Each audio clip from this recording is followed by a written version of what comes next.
Good evening, everyone. Fox 519 here. I want to take a moment to address what happened in Dallas this week. This is the beginning. If you thought Ferguson was bad, think about two things that just happened.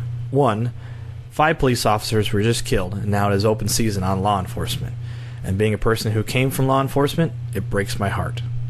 2, a drone with a bomb was just used to kill an American citizen on American soil.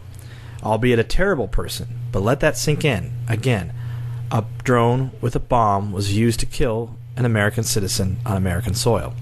This changes things. The impacts of this are far-reaching, and the likelihood that this will bleed into the economic markets is sure to come as Americans begin to feel uneasy with their government and the economic conditions of the country.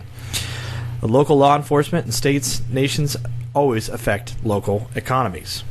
I'm fairly certain that all of you have prayed for those officers' family, but keep them in your prayers this week. Okay, all of you know the line. This is Eye on the Economy, brought to you by Radio Free Redoubt.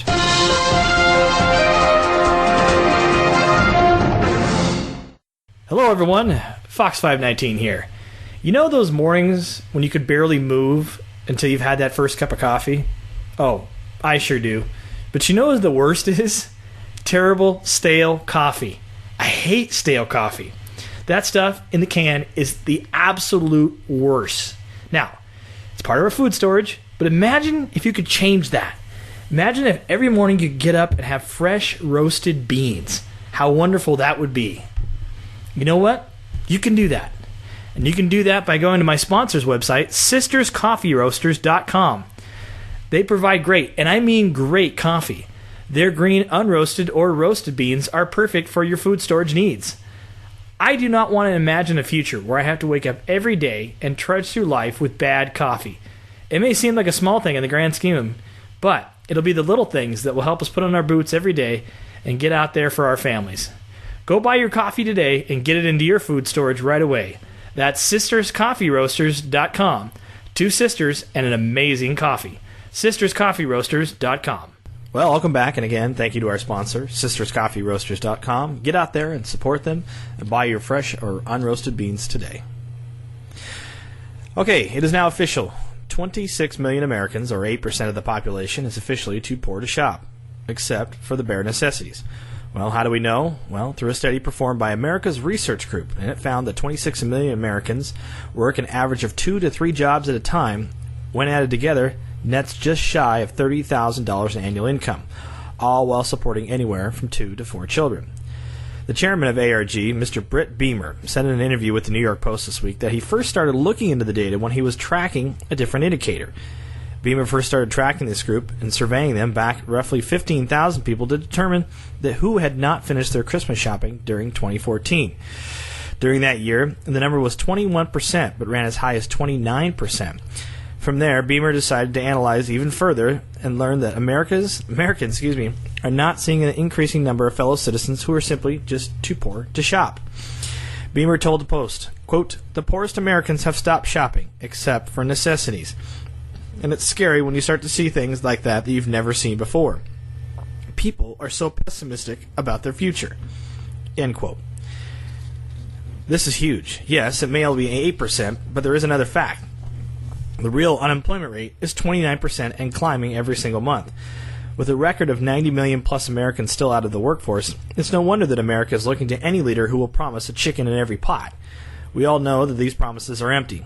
Obama promised hope and change, and now we have anger and violence. Trump is promising to make America great again. He can't do it. No leader can. We can only do it at the local level. If someone would get up there and promise that things are not going to be good, and it's going to take a lot to get through it, but we will do it together and it requires some hard times, they may have a fighting chance. But folks, this republic is on life support, and soon it will be unplugged. If you aren't buying your gold and silver now, you need to catch up right away.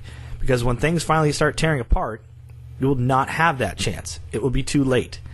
Now is the time to get very serious about your financial preparedness. 26 million people can't play catch-up. Will you be one of them? Another world financial news tonight. Lehman Brothers is back in the news. Oh, wait. That's Deutsche Bank. And their downward spiral looks almost identical to that of Lehman Brothers. In a very interesting and entertaining report on RT, yes, I did say RT, Max Kaiser, who I hardly ever read, brought up some very interesting and relevant points about the coming collapse of Germany's own Deutsche Bank. Deutsche Bank and Credit Suisse shares are down 50%, and both are risk losing their spot on the European blue-chip stocks. This is according to Societe Generale. Both banks are at serious risk of a, quote, fast exit if they fall below 74 on the list of European stocks by the end of next month. This last Wednesday, Deutsche Bank's head of foreign exchange and emerging markets debt trading, Ahmet Arink, I know I mispronounced that, announced that he's leaving Deutsche Bank.